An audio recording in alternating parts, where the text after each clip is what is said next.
Pacer Nation, welcome back to another episode here of Setting the Pace. I'm your host, Alex Golden, and joining me is the lucky charm himself, Michael J. Facci. The Pacers are 1-0 after game one. Facci, how you doing? Well, I'm feeling great now that I'm being called the lucky charm instead of the curse. So, life's pretty good right now. But Alex, oh man, Pacer basketball is not just back. It feels like this is the start of something new. And here's what I'm going to say. Yeah, the Pacers won 143-120. What we saw on the court did not look like the first time or the first regular season game between this group. This looked like a group that was having fun together and a group that had chemistry together. And I cannot wait to build on this. Yeah, it was an interesting dynamic. I think that the very first quarter was not a good quarter for the Pacers. No. Yeah, they gave up 39 points, but then after that, the final three quarters, they never gave up more than 30.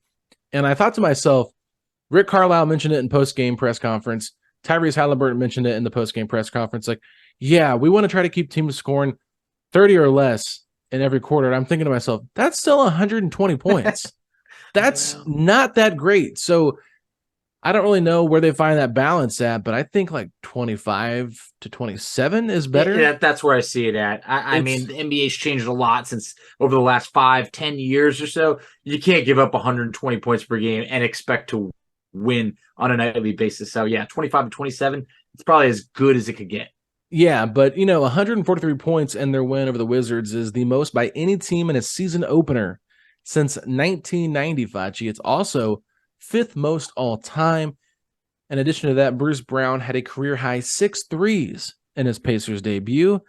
So all that was brought to you by ESPN Stats and Info, but I thought that was great information because Bruce Brown, he started things off with a unique style, walking in with the overalls, with the cowboy hat.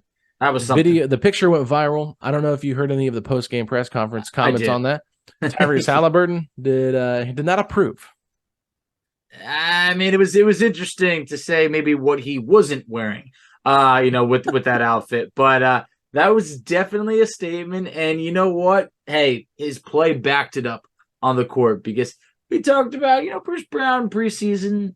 We were like, okay, you know what? A lot of his contributions aren't going to be from the scoring standpoint. We don't need him averaging 15 to 20. But what we saw tonight looked like a next layer in his game, and specifically for three-point line, like you mentioned.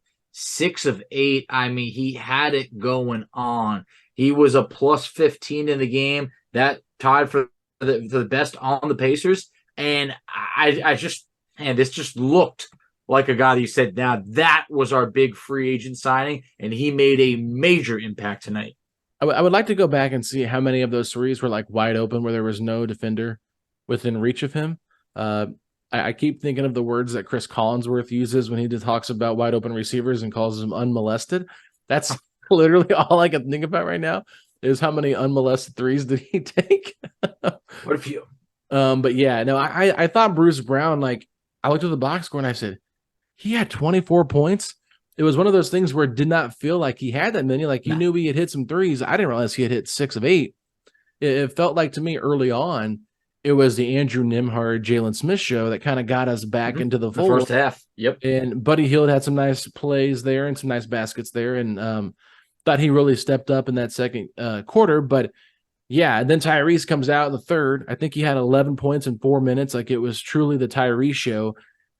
Miles didn't really get into a rhythm tonight. Rick Carlisle mentioned that, and it just felt like Miles is still trying to get his footing under him with this group and trying to figure out where he fits. Because last year, like, all-star level season potentially for Miles with 18 points a game, almost 8 rebounds, right? Like, it was just like one of those things where it's like Miles really had a great year last year, but now we talked about this in the offseason, like, so many mouths to feed. A lot. And it's just, I think it's going to be a different role for Miles this year where he might not have as flashy of numbers.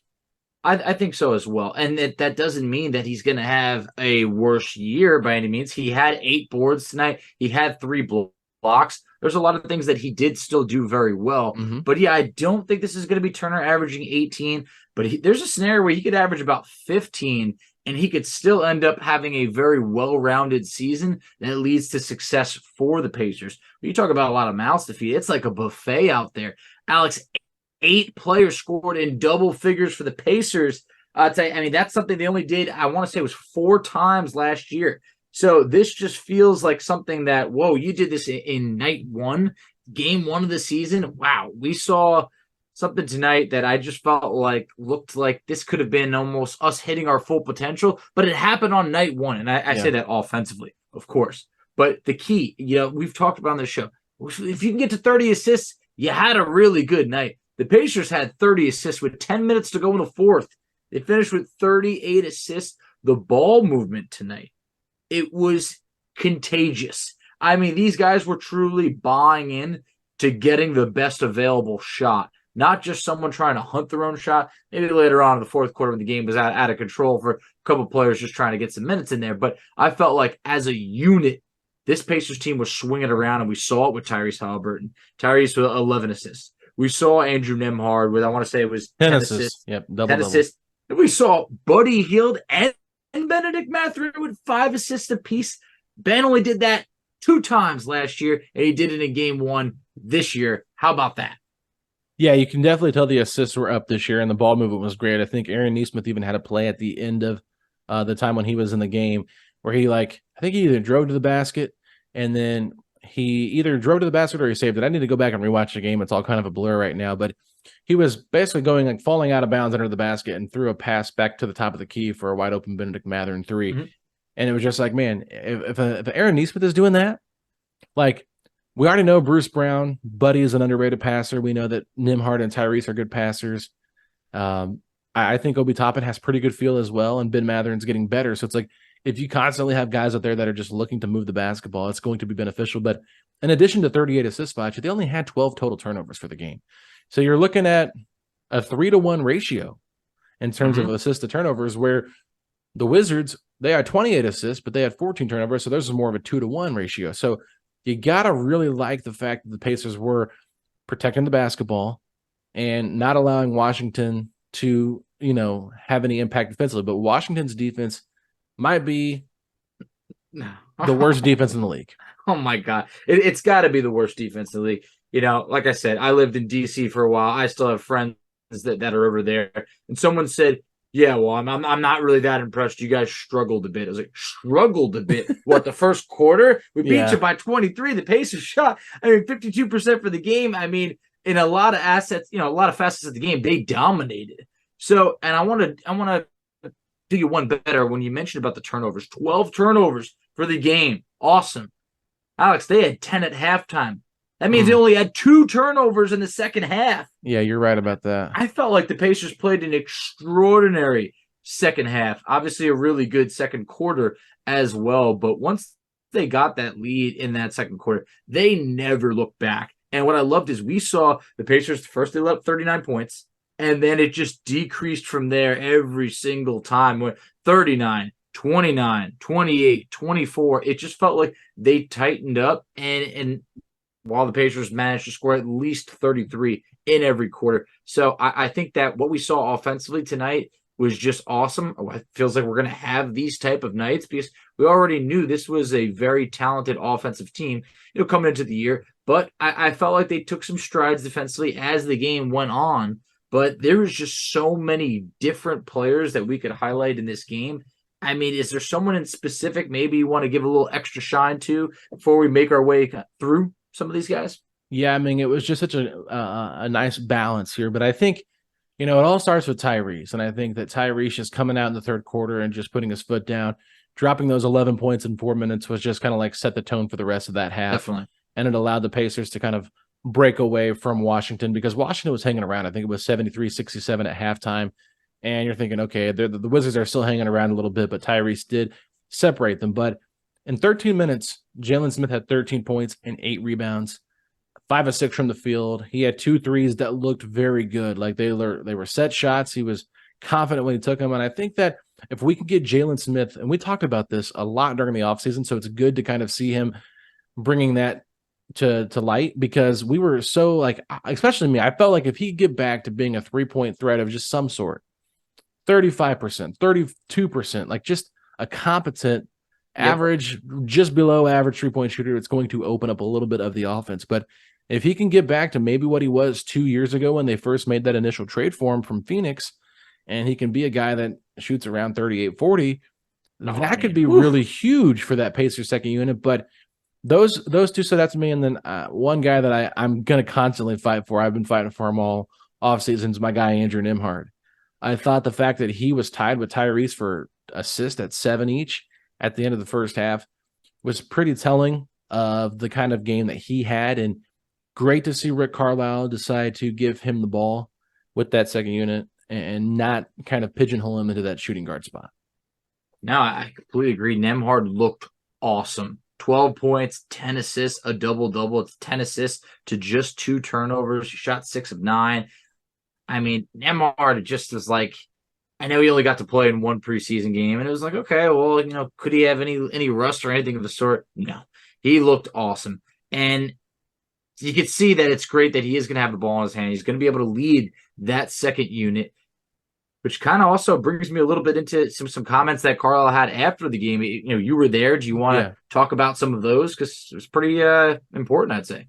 Yeah, I mean, it was an emotional time for Carlisle. He got up there and just kind of said, before I get into anything, I want to talk about TJ McConnell and the lack of minutes he got. He said, I had a very hard conversation yesterday, one that nearly brought me to tears. And he said, I just told TJ that right now the minutes aren't lining up for him to get into the rotation right now. And he said, well, TJ was not happy to hear that. He said, I'm going to be professional about this. And one thing he also did say is that he is the biggest Nembhard supporter and advocate. Love it. So it's one of those things where TJ, doesn't like the fact that he's not playing because he's good enough to play. And Rick absolutely. And Rick said there's going to be times when he does need to go in there, because Rick even said tonight that there was a time in the first quarter when Danilo Gallinari was the 5 and the Wizards started having some offensive success. He thought about going to Daniel Theis to give them some kind of boost there, because Daniel Theis was familiar with that in FIBA play, playing that style of basketball. So he thought about it, but wrote it out with Jalen Smith because Jalen was playing pretty well. But I just thought that the way that, McConnell handled this so professionally, but it's interesting because if you remember when we first had J. Michael on the podcast back when Rick was hired, he talked about how TJ wouldn't be a guy that lasted here because TJ doesn't shoot the ball well. Mm-hmm. And we've seen TJ evolve as a 3-point shooter. Yes. And, Rick has grown to love him. I was told at one point that if the front office were to call Rick and say, hey, we're trading TJ, like he would lose his mind. Okay. So that's where I'm like, okay, that makes a lot of sense. And it's like, it's really cool to see how Rick has bonded with TJ so well, but it was really tough for him. And he said it was just one of the hardest conversations he's ever had as a coach. And he basically said, and I'm sure they're gonna have to bleep this out because he did drop an F-bomb. He said the essence of coaching, it's effing hard. And I think that it's tough because we talk about this third string that we have at the Pacers, like this 15-man roster, like some of these guys in the third string really could make a case, I should say, for getting into that second unit and getting some minutes. But it's just tough because they have so many guys that they want to play. So sorry for hogging up so much time here, but you could just feel the emotion from Carlisle. Like Kravitz kind of asked him later in the press conference another question about TJ, and it felt like Rick was getting a little choked up having to talk about it again publicly. So, I respect TJ McConnell, and I thought it was just absolutely wonderful by the fans to erupt when he was entered into the game with 6 minutes left. I mean, that's the kind of love this fan base has for TJ. They really do. I mean, the eruption the crowd had, I mean, you could hear it on TV. You can obviously feel it when you were there. But it felt like that was the type of ovation for someone who, I don't know, you would have thought maybe he had been away from the game for a year, like some type of, I don't want to say when Victor Oladipo came back, but it was like the crowd was loud and they really appreciated TJ. And another comment Carlisle was talking about was basically saying, hey, he doesn't want to trade McConnell or anything like that. His agent might feel a little bit differently, but it just felt like we don't know all signs would point to this would probably be TJ's last year in Indiana. He's too good to just not play. And look at even in the 6 minutes that he had, 4 points, 2 of 2 shooting. He had 2 assists, 2 steals. I mean, TJ McConnell, he brings it. But it's obvious, and we talked about it months ago, Rick has his job cut out for him. It is a tough decision on this roster on what you're going to do, and you and I really struggled to find TJ McConnell minutes. And in the end, it's it's obvious that those minutes are really going to be hard to come by. And it doesn't mean that he's just like they're not going to play him, period. There will be situations he'll come in, but it might not be on a routine basis. And at this point, it looks like the Pacers will probably roll 9 deep. I imagine that 10th guy is Isaiah Jackson. That's kind of what we saw tonight. What were your thoughts on essentially? I imagine the group is obviously the starting 5. Andrew Nembhard, Aaron Nesmith, Buddy, and Jalen Smith. Yeah, I think an I-man rotation actually simplifies things. It allows for one of those 5 starters to be out there and get more minutes. And I don't think Isaiah Jackson is really the 10th man on this roster. I think that Jalen and Miles both had 4 fouls, and the lead was kind of pulling away. And I think Carlisle's like, okay, yeah, I'm going to let Isaiah get some run here. And then, in those minutes, I thought Isaiah was okay, especially in the third quarter, but he had a terrible foul where he just swiped down. I think it was on Gafford or whoever it was, got the rebound. And Carlisle just looked at him, and where I was sitting at, you could just tell Carlisle was like, "What? Why would you do that? That's just such a dumb, unnecessary foul." And that's kind of been the Isaiah Jackson experience. It's just been he's got the athleticism. He threw down a nasty lob at the end of the game from Jordan Nwora after Jarris Walker had a beautiful steal. Yes, and I do like how you said that. I even tweeted it because Jarris goes 0 for 5, but that was a great poke out that led to that basket. So it's that can't be overlooked because that really was a smart defensive play. But it was cool to just see, Jarris Walker poke it loose. Nwora feeds Isaiah Jackson for Ijax to get that slam at the end. It was just good to get all those players involved. Yeah, I will say this tonight with the media. I was sitting next to Rob Mahoney for the Ringer, and we were going back and forth kind of talking about some things. And one of the things that Rob brought up is Jarris is just so random with his playing. Random in terms of so inconsistent. He can have bursts of just great play and then burst of just questionable play. So I thought that was a really, great point by him to bring that up. Just he's just so random. You just never know what you're going to get. And then literally 2 seconds later he had that. So he's see what I mean? I was like, yeah, no, I get it. Cause on that game on Friday, I think we talked about it. He took a terrible jump shot with 4 seconds into the shot clock. And it's okay. Jarris is a young player. And I think people are we're making a big mistake by not getting him playing time. I think what you have to realize is this team right now is trying to balance developing with winning. Yes. They've got a lot of young guys in their core that are playing minutes. Tyrese is still really young, but he's obviously your best player. Ben and Andrew are in year 2. Aaron's really young. Jalen's still young. These are all guys from that 2020 draft class.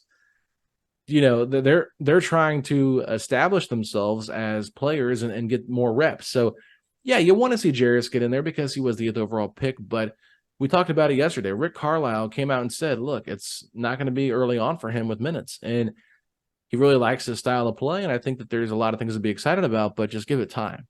Don't overreact to one game, and I think that the rotation, like you talked about, it just makes a lot of sense to me. Simplify it. I think Bruce Brown played some with that second unit. I know that Tyrese did too, and it was kind of interesting because at one point I think it was the starting 5 from last year, except Jalen was in for Miles, and that group seemed to have some good chemistry. Yeah, I just love the chemistry just overall what we saw. It's funny because a lot of the players that you mentioned, they're 23 years old or less. So it's just it's a young team, but with a lot of promise that you are trying to develop on the fly. And I just felt what we saw tonight was promising to be able to build on. The Pacers, they won the rebounding battle. They won the assist battle. They pretty much won every battle except for the free throw discrepancy. That was major. Washington shot 29 free throws to the Pacers 12. That is a huge difference. But overall, I just think that there was a lot of positives in this game. I felt like you got good contributions from just about every player that you expect to get or, good contributions from. I think that, you looked at the end of the rotation, it was obvious that guys like Jordan Nwora, TJ McConnell, Daniel Tice, you didn't know if they were going to get in unless it became a bit of a blowout in this game. And I think for Nwora, just in specific, it was just funny because he gets out there. He manages to get up 7 shots in 6 minutes. This is a guy who's I'm going to let it fly. So he made his first 2 baskets. I was like, okay. And then, went a little bit cold after that. But one player we didn't get to touch on, just Buddy Hield. I thought Buddy, had it going. Buddy was Buddy. 14 points, 4 of 7 shooting from 3. He's going to be still, what we can count on a nightly basis, even if he isn't in the starting lineup. So I thought that was awesome to see. Yeah, he really did some nice things with the basketball aside from scoring too. Like he made some 5 really nice assists. passes. Yeah, Mhm. so we did mention that a little bit, and Yep. that's one thing I feel like we've seen Buddy evolve at more this year. I mean, it's been 4 preseason games and 1 regular season game, but we've seen Buddy become a more willing passer, and And 9 seems like assists in 1 preseason game. I yeah, mean, that's awesome. yeah. I think five in this game right here is huge, Oh yeah. but it's going to be interesting because you talked about the foul shots and the free throw attempts, right? 29-12. Problem Mhm. is, the Pacers committed 12 more fouls than the Washington Wizards in this game. The Pacers committed 23 fouls to Washington's 11. I think Yep. part of that 11's is, not a lot. the Wizards are just a really interesting team. I mean, they're probably the worst team in the league. There's a reason why people have been kind I, of like yeah. labeling them as that. They came out with a little bit of a chip on their shoulder. I thought that, First quarter was good. I'll give them yeah, that. my whole thought process was like, okay, is this how this is going to be? Like everybody was making jokes about how bad the defense was in the first quarter, but then they really turned things around. The Pacers did, and I think that Rick Carlisle was not pleased with that first quarter. Like I No, could see him can't down be. there on the bench yelling at the guys, like coaching them hard, just like we've got to like be more disciplined. And I think we started to see a change in the defense when we did go to that second unit because I think Neesmith and Nimhart are two of your top three defenders, and then Bruce Yeah. Brown came back in. So you had those three out there together to me with Jalen, and I think it was Bruce Brown. So you're Mhm. talking about that five with Buddy. Buddy was out there too. So it's like, yeah, Buddy's a bad defender, and Buddy's never going to be a good defender. I just bottom line, he just can't help himself. But if you surround him with your three of your best or your three best perimeter defenders and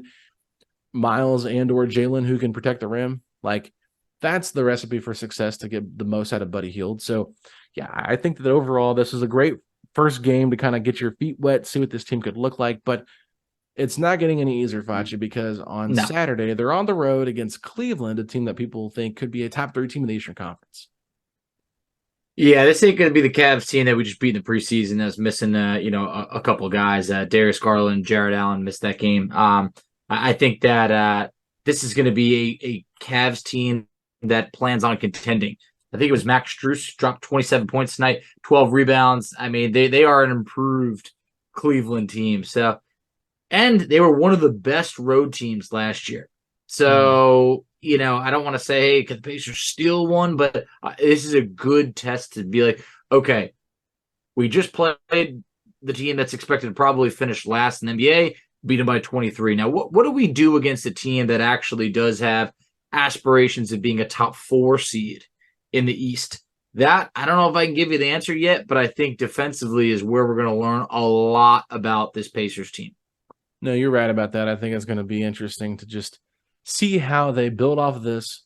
It's a great win for a home opener in front of your fans.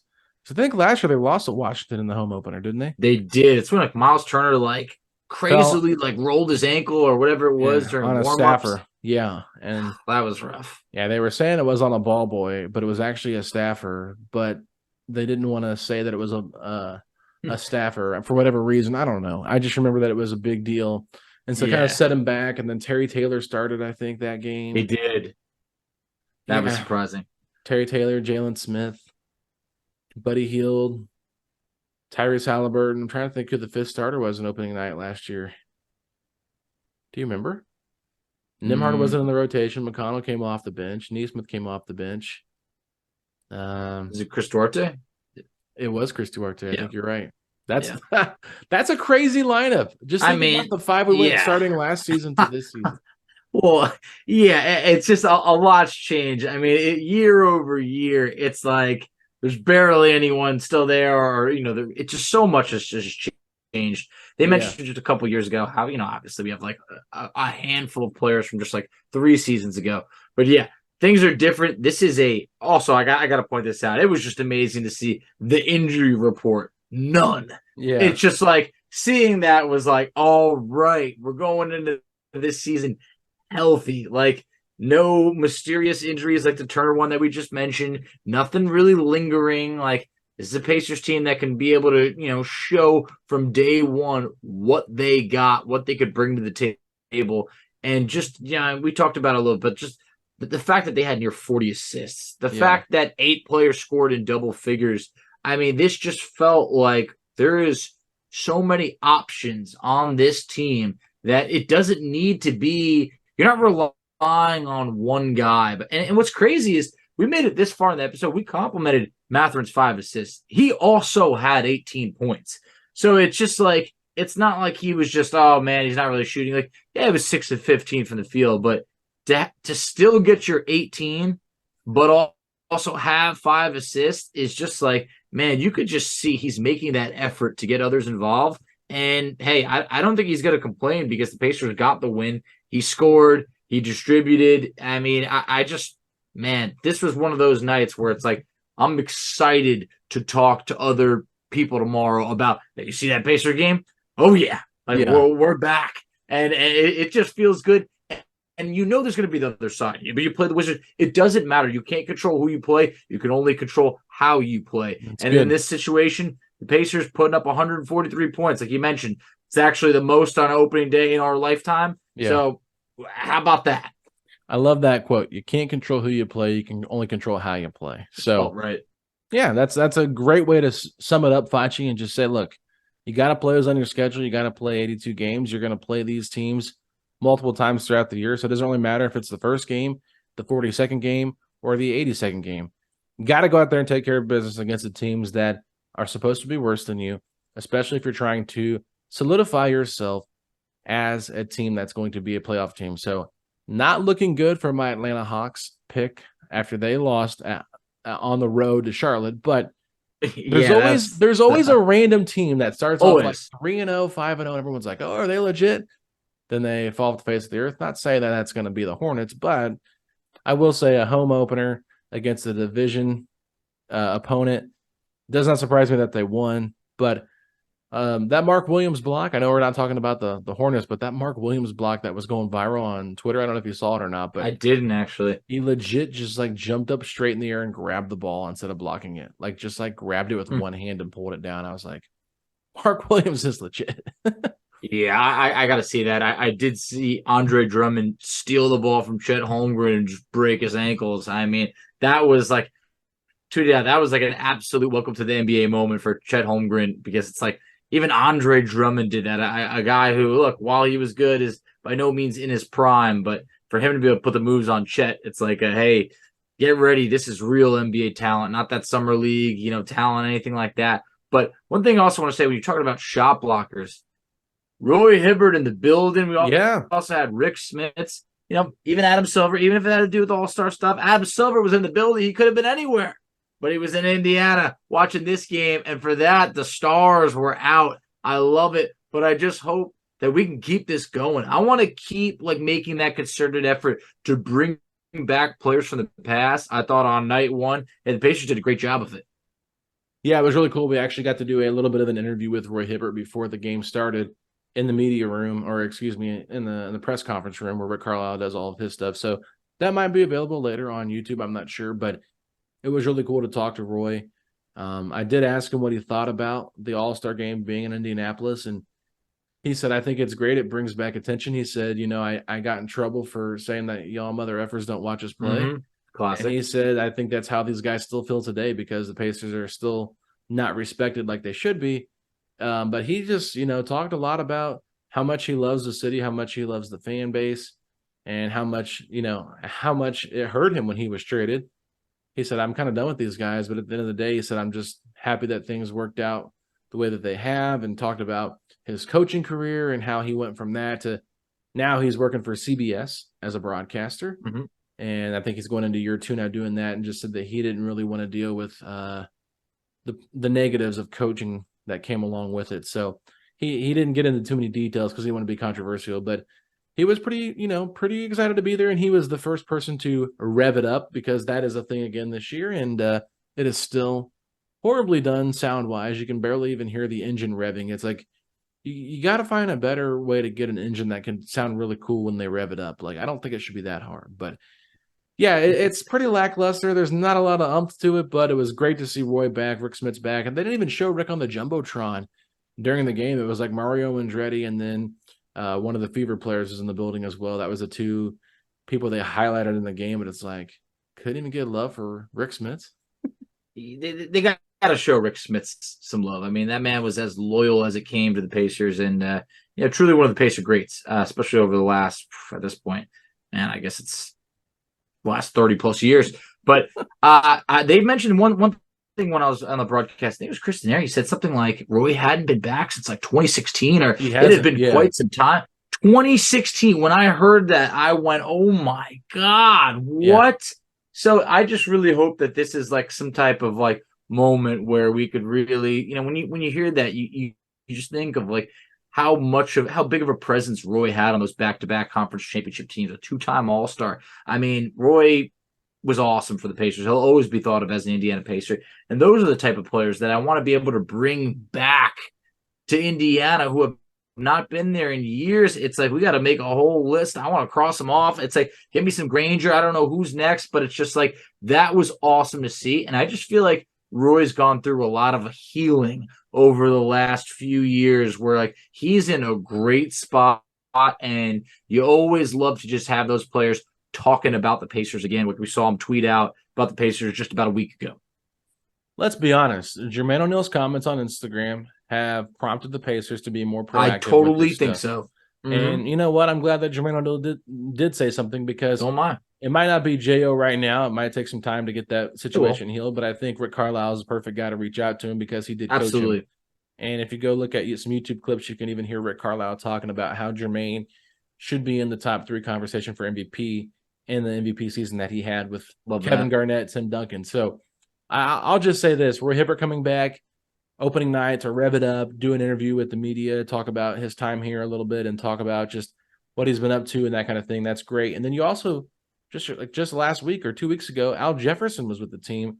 I love seeing that. Yeah, so it's like, they're doing a better job of trying to get former guys back. We'll see if it continues. I would be a little bit surprised if it doesn't, but I thought Roy had some great moments. He said, "Tonight's not about me. It's about these guys on the court. I didn't really come to much practice. I wanted them to just kind of focus on what they were doing. I want to be a distraction." So I just kind of visited the city, took some pictures, and enjoyed it. So yeah, I think Roy Hibbert is a very great interview. I was really impressed by how good of a talker he was, how good of a conversationalist he was, and you were just excited to hear what Roy had to say. So I think a lot of people are excited to see Big Roy back in the building, the double nickel. He said, people ask me, "What's your favorite moment?" And they're like, "Oh, the block on Carmelo or the games against the Heat." And he said, "While those are all great," he said, "it's just this city, man. I love this city." So that was awesome to hear.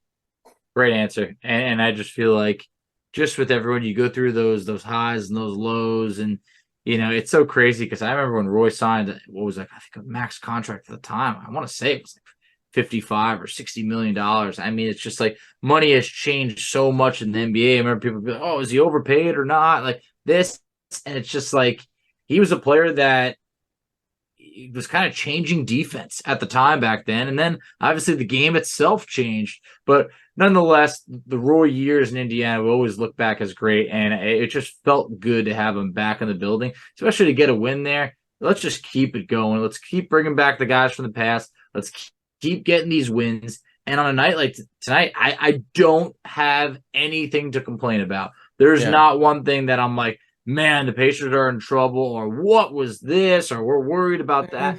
Nope. I just felt like this was some good old-fashioned fun tonight. Oh, man. Well, I mean, I don't feel the same way as you do. I think they got to get off to better starts. I think they got to play better defense. I think they got to work on their fouling still. Oh, so, I mean, yes. All the stuff they preached at training camp, I did not feel good after I left that game tonight. But I said, thank God it was the Wizards and not a team that is a little bit more of a threat in the playoffs. So, good tune-up game, good opportunity. Like, I'm not trying to discredit the Wizards. No, I thought Kyle Kuzma it's a tune-up. Well. It is. Yeah. No, Kyle Kuzma played well. I thought Daniel Gafford was pretty active tonight. I didn't think that our guy Jordan Poole played very well, but he was kind of streaky. But Tyus Jones lit us up in the first half. Same with Danilo Gallinari. So like they've got some players on that team that can really like do some stuff. Bilal Coulibaly is an interesting guy. I think he's the one that blocked Ben Shepherd's. He did. And Shepard thought he had that. The way that Ben was going for it, I feel like he was thinking like, "This is it. Like this is my moment, my NBA basket," and it's just like swatted. But you know, hey, it shows, man, that they're fast out there. Even though Koulibaly's a rookie, it's still I definitely want to give him credit on that. That was a nice block. Yeah, and I do want to bring up one thing because I thought it was interesting. Did you notice the You got play where Kyle Kuzma kind of got out for a leak or a fast break, and Bruce Brown like hustled all out to like try to prevent the shot from happening, and he fouled him, and a lot of fans were booing, pretty upset with it because they called the foul on Bruce Brown, but he prevented Kyle Kuzma from getting a layup. Mhm. Bruce held Yep. his hand up. He claimed that he got the foul. It was in the first half, and I remember looking down at Carlisle, and Carlisle was clapping his hands because what Carlisle liked was the fact that Bruce Brown busted his butt to get back there and prevent Kyle Kuzma from getting an easy layup or an easy dunk. Made him run at the free throw line and not give them that extra momentum to maybe go on a little bit of a run. So I thought like little things like that with Bruce Brown are where you can kind of see like how he's impacting the game besides being such a solid shooter and a nice decision maker, on ball defender. Like just those kind of hustle plays are what are infectious for a team in terms of like, man, that guy just gave it all he had to go out there and stop an easy transition basket by getting a foul. And even though it might not be the greatest result, you give him a foul and the other guy goes on there for 2 free throws, you can also stop momentum. And I think that's just something to keep an eye on just with this team and how Bruce can be impactful moving forward. Yeah, we can't count on 6 of 8 from three for Bruce Brown, but we can count on those hustle plays. And when you see, just like you mentioned, when you see a player go all out, it makes you say, man, I got to do that. Or who am I not to go really hard for that next loose ball? And Obi had a moment where he was hustling. He was running up and down the court, just saving, the play. And it ended up leading to a basket. And I just felt like that was some awesome hustle at Obi Toppin, which, people say, oh, man, not a good defender. This, yeah, look, it's going to take some time to work, but he was hustling. Aaron Nesmith was hustling. Buddy Hield had a block. I mean, Tyrese Halliburton had 2 blocks. It felt like the guys, they were going out there and they were really giving an effort, and effort can go a long way. We're not going to put the clamps on teams night after night. We're probably not really going to hold many teams to below 100 in the current NBA landscape. But I felt that the effort was there, especially after the first quarter. Like, I think if we were to grade everything after the first quarter, we feel really good about it. The first quarter definitely had me thinking, oh my God, they've been saying they've been working on defense all off season. This is the final result. Yeah. But what we saw after that was much better. Yeah, and I was a little bit worried after Dustin said that how hard training camp was. I thought, man, are these guys going to come in tired? Like, that doesn't sound exciting for one me. already exhausted. Yeah, I will say this too. Like, this is a little bit like of a tidbit of just being in the arena when they introduced Tyrese Halliburton with the starting 5. Man, the energy in that arena just went from like an 8 to like a 12 out of 10. There was so much excitement for Tyrese Halliburton. Like, and I'm not trying to be dramatic because I told you I kind of got emotional when he signed that extension. And I was like, man, that's just really cool. Like, as a Pacers fan, like, Oh yeah. even though I'm in a different role now, being with media and kind of covering the team from that standpoint, I'm still a fan at heart. Like, there's no doubt about it. It's hard for me to sit there and not like jump out of my chair or get excited when a good play happens or when something happens, trying to keep it calm and cool. But I will say this, when he came out and he was introduced and the amount of excitement that there was in the fan base for him, man, I started getting goosebumps. I'm like, man, this is so cool. He is such a good player. He had a great, introduction to the fans, thanking them for being there and like, let's have a great season. And then I know he had a sick 3 that he made in the first quarter too, where he kind of like his footwork got the defender kind of out of nowhere. It's like, how did he pull up and make that? So I'll just say this: Tyrese Halliburton is a special player. There's no way to say it correctly. It's just, Pacer fans, you don't realize how lucky you are to have a franchise guy like Tyrese, because yeah, he might not be top 10 right now, top 15, but just the person on and off the court, like we finally have our guy. Like, the years we've wanted a point guard, to finally have one. And Rick Carlisle said our strongest depth is at our point guard position. That speaks volumes to like how much this team has changed over the last couple of seasons. For years and years, we just didn't have a real point guard. It was a series of kind of like combo type guards that it's like, okay, not a real point guard, but you can play, the 1 or the 2 or this, that. And it's just like, Tyrese is a real, true point guard. And I felt like a worried parent. I'm sure everybody probably held their breath a little bit. Basically, that first possession when he goes and just slips and just, completely, falls on his behind. And I'm like, oh my God, just please, please tell me everything's all right, because it felt like if anything happened to Tyrese that quickly, it would have been absolutely devastating. And so I saw Rick was kind of dragging his feet a little bit on the court, making it, like, is it, is it slippery or not? Do we have this fixed? And it was great that after that moment, things turned out to be just all right. But seeing them slip and fall that early, I was like, we do not need any of that. Yeah, for sure. So just giving you a quick update. I don't know if you've heard this or not, but Julia Poe, excuse me. Billy Donovan says when he walked into the Bulls locker room tonight, players were already in heated conversations. He asked if they wanted him to leave to handle conflict. Players said yes, so he did. Donovan emphasized that embracing conflict is key for this year's roster. Donovan also emphasized that this wasn't a huge blow-up. They weren't screaming at each other, and players echoed that in postgame, but frustration was clear. Zach LaVine criticized the second half response. I don't think we played with enough heart. The Pacers play the Bulls on Monday at home. So thought it was worthwhile bringing that up, that they're already having locker room meetings after opening night. Players only meetings, opening night. The fastest players only meeting in NBA history. So Chicago Bulls 2023-2024 season shall be a doozy. That ship might be sinking. I mean, we talked about it. It felt like, all off season, it's like if you got your eyes on one seller in the East, it could very well be Chicago, because I was surprised they're running it back to hear that it's already getting dicey on night one. I mean, hey, that's great, because you look at the other side of things for the Indiana Pacers. This just looks like a group that flat out enjoys each other's presence on and off the court, and I think that's going to translate to bringing out the best in this team. No, for sure. But anyway, sorry for sharing that random tidbit, but I just saw that tweet and it made me laugh, and I was like, I got to share this. I know this is a Pacers podcast, but anytime there's drama with other teams in the division, I think it's worthwhile talking about. So, absolutely. Facci, we got the Cavs on Saturday. We're going to be back tomorrow for some Pacers trivia, some Pacers fan of the week, and we'll preview that game and get us a little bit of a heads up of what's going on with the Cleveland Cavaliers, who had a very close game tonight with the Brooklyn Nets and their season opener. So that'll be a good one there to talk about. But Facci, go ahead and let the people know where they can find us at on faithful, good old social media. Absolutely. So you can find us on Twitter at PacersPod STP. You can find Alex on Twitter at AlexGoldenNBA. I can be found on Twitter at _FACCI. You can find us on Instagram at PacersPod STP. You can find us on Facebook, Setting the Pace. You can find us on TikTok, Setting the Pace. And Alex, tell them where they can check us out on YouTube. Ladies and gentlemen, go to youtube.com/Setting the Pace with Pacers podcast, where you can find this video up and ready for you guys to check out our post-game reactions.